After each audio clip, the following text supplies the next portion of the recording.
अस्सलाम वालेकुम। हेलो दोस्तों, आज हमारा लेक्चर 7 है। और लेक्चर 7 में हम क्या पढ़ेंगे? लेक्चर 7 में हम पढ़ेंगे अरेज।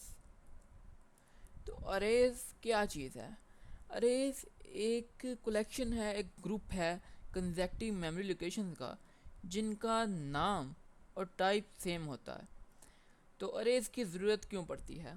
फॉर एग्ज़ाम्पल, हमने इनपुट लेने हैं 30 सब्जेक्ट्स के मार्क्स। तो 30 सब्जेक्ट्स के मार्क्स लेने हैं, तो ये इसके लिए तो हमें 30 वेरिएबल्स डिक्लेयर करने पड़ेंगे।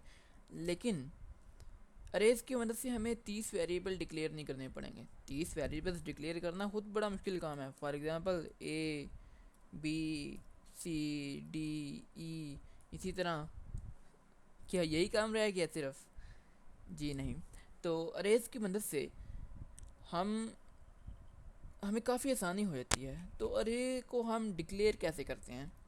सबसे पहले कोई भी data type, for example in, double, floor, जो भी है, इंट कोई भी नाम, फॉर एग्जांपल अभी मैं ए रख देता हूँ। उसके बाद अरे का साइज। तो ये क्या होगा? इतना काम करने से कंपाइलर को क्या पता चलेगा? इसका मतलब ये बन जाएगा, एक मेमोरी लोकेशन बन जाएगी।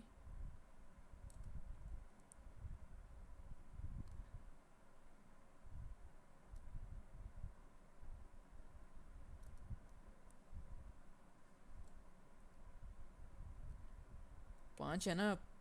अरे का साइज है 5। 1, 2, 3, 4, 5। तो ये हो जाएगा पोजीशन 1, 2, 3, 4, 5। अभी इसमें हमने कोई वैल्यू नहीं रखवाई, तो 5 हमारे पास लोकेशंस आ गई, क्योंकि इतना काम करने से सिर्फ ये हुआ। लेकिन अगर हम इसको कोई वैल्यू देते हैं, वैल्यू क्या हो गई? वैल्यू हम उसी वक्त भी दे सकते हैं। फॉर एग्जांपल 5 अरे का साइज है ना 5, तो इसमें 5 वैल्यूज आ सकती हैं। 3, 2, 6, 7, 8। 5 वैल्यूज आ गई। तो इसका क्या मतलब होगा? इसका मतलब होगा कि अरे का जो है पहला पहली पोजीशन, उसमें आएगी, उसमें आएगा 3, दूसरे में आएगा 2, तीसरे में आएगा 6, चौथे में 7 और पांचवें में 8। तो ये जो हमने डिक्लेयर किया है एक रे, उसका मतलब ये बनता है कि एक मेमोरी में ये एक ब्लॉक बन गया, उसमें हमें ये मेमोरी मेमोरी अलॉट कर दी गई कंपाइलर की तरफ से। एक रैम में एक स्पेस बन गई जिसमें ये सेव कर दिया गया। लेकिन अरेज के मामले में हम पोजीशन नहीं, इंडेक्स यूज़ करते हैं। फॉर एग्जांपल यहाँ तो है ना 1, 2, 3, 4, 5। तो अरे में हम इंडेक्स यूज़ करते हैं। इंडेक्स क्या होता है? इंडेक्स में पोजीशन 1 है ना, तो इंडेक्स 0 होगा। 2 है तो इंडेक्स 1 होगा। 3 है तो 2। तो इंडेक्स ये हुआ पोजीशन से एक कम। हम अरेज को कॉल भी कर इंडेक्स की मदद से कॉल करते हैं। अगर हमने यहाँ पर 3 को कॉल करना है, 3 शो करवाना है, तो हम क्या करेंगे? हम करेंगे कि सी आउट A0। ये क्या होगा? ये होगा कि अरे जो है उसके ज़ीरो इंडेक्स पे जो पड़ा हुआ है उसको डिस्प्ले कर दो। ज़ीरो इंडेक्स पे क्या पड़ा हुआ है? 3। अभी मैंने बताया आपको कि इंडेक्स पोजीशन से एक कम होता है। तो ये जो हमने डिक्लेयर किया है, इसका मतलब सॉरी 5, 1, ये जो हमने लिखा हुआ है इसका मतलब ये है is equal to 3 A1 is equal to 2 A2 is equal to 3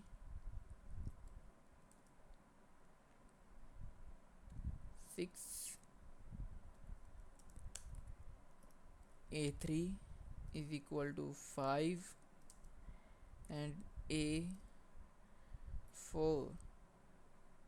is equal to 1। ये जो हमने अरे डिक्लेयर किया है इसका मतलब ये है कि अरे का जो ज़ीरो इंडेक्स है उसके ऊपर उसमें वैल्यू है 3, अरे के 1 इंडेक्स में 2 वैल्यू है, इसी तरह बाकियों में भी। अब एक प्रोग्राम करते हैं।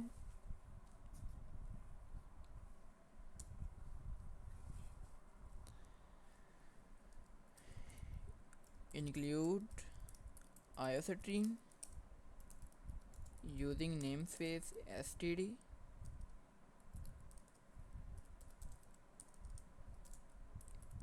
int main।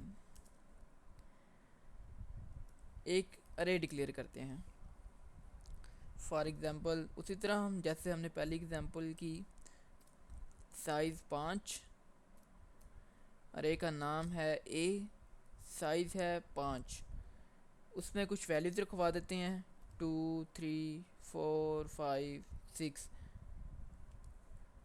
तो हम डिस्प्ले करवाते हैं cout first is equal to. अब पहले इंडेक्स पे में क्या होगा आप खुद सोचिए। अगर मैं ऐसे लिखता हूँ तो क्या डिस्प्ले होगा? डिस्प्ले क्या होना चाहिए? डिस्प्ले होना चाहिए 2 को, क्योंकि अरे का जो ज़ीरो इंडेक्स होता है उसका मतलब है पहली पोजीशन 2। रन करके देखते हैं।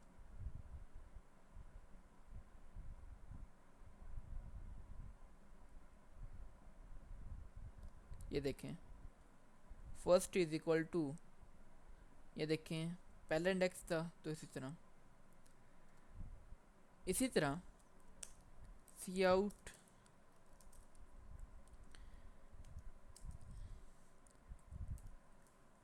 A1, cout A2, cout A3 and cout A4। तो इससे क्या होगा? इससे ये सारी वैल्यूज शो हो जाएंगी।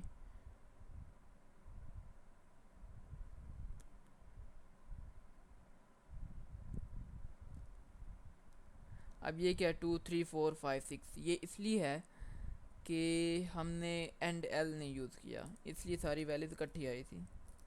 रीडिंग के लिए मतलब रीडिंग एबिलिटी बढ़ाने के लिए हम एंड एल यूज़ कर सकते हैं कि अगली लाइन पर वो नेक्स्ट वैल्यू शो हो गई। तो ये था अरे को डिक्लेयर करना और ये क्या होती है। अब अरेज को फॉर लूप या लूप्स की मदद से इस्तेमाल करना।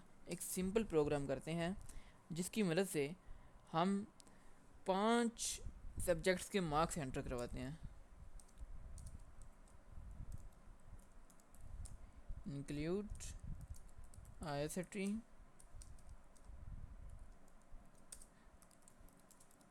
using namespace std int main। एक अरे डिक्लेयर करते हैं जिसको हम नाम देते हैं ARR, उसका साइज 5। अभी मैंने अरेज में वैल्यू नहीं, मतलब इसी वक्त वैल्यूज़ नहीं एंटर करवाई, क्योंकि हम वैल्यूज़ इनपुट करवाएंगे, हम खुद एंटर करेंगे, यूज़र से एंटर करवाएंगे।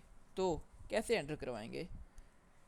फॉर लूप यूज़ करते हैं i is equal to 0, i is less than 5, i plus plus. मुझे उम्मीद है आपने फॉर लूप की प्रैक्टिस कर ली होगी।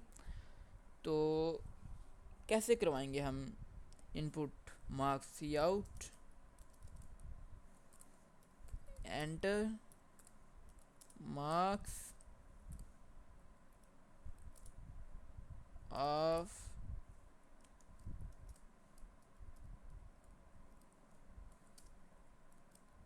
First subject.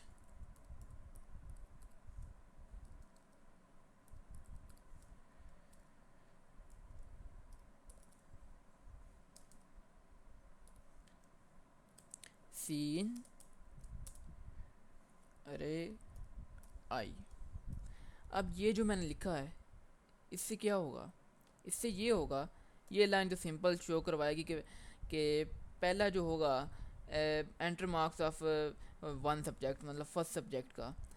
तो इसका क्या मतलब होगा, इसका मतलब होगा कि अभी आई में क्या है, ज़ीरो, तो इधर आ जाएगा ज़ीरो, अरे ज़ीरो, अरे के ज़ीरो इंडेक्स में वैल्यू इनपुट करवाएंगे। अरे के वैल्यू फॉर एग्जांपल हम कुछ भी 5 एंटर करवाते हैं या 1 एंटर करवा लें, 1 एंटर हो गया, अरे के ज़ीरो इंडेक्स में 1 स्टोर हो गया। उसके बाद दोबारा लूप चली, यहाँ आ जाएगा आई इज़ इक्वल टू 1, क्योंकि इंक्रीमेंट होगा ना। तो इधर आ जाएगा, हम एंटर करेंगे, अब यहाँ आ जाएगा अरे 1, मतलब कि अरे के जो 1 इंडेक्स होगा उसमें वैल्यू एंटर करें। फॉर एग्जांपल 2 एंटर कर देते हैं, तो अरे के 2 इंडेक्स और 1 इंडेक्स में 2 स्टोर हो जाएगा। इसी तरह बाकी 3 वैल्यूज़ भी हम इसी तरह स्टोर करवाएंगे। आइए स्टोर करवाते हैं।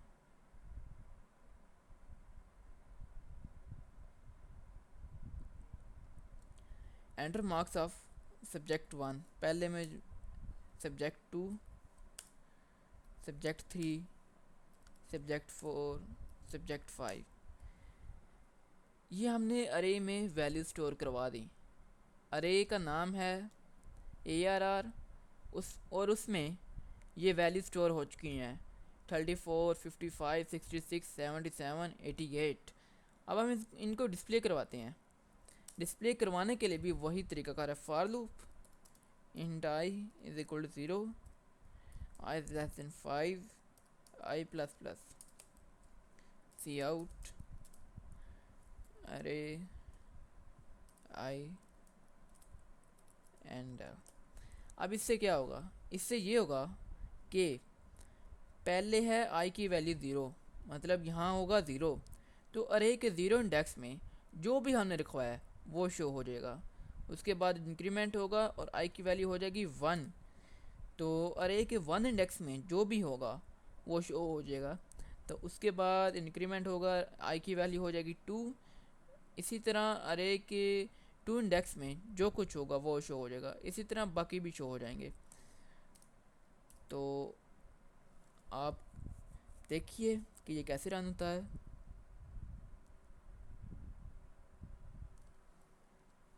सब्जेक्ट 1 के मार्क्स एंटर किए, 2 के, 3 के, 4 के, 5 के, ये देखिए सारे मार्क्स शो हो गए हैं। तो ये था, इस तरीके से अरे काम करती है।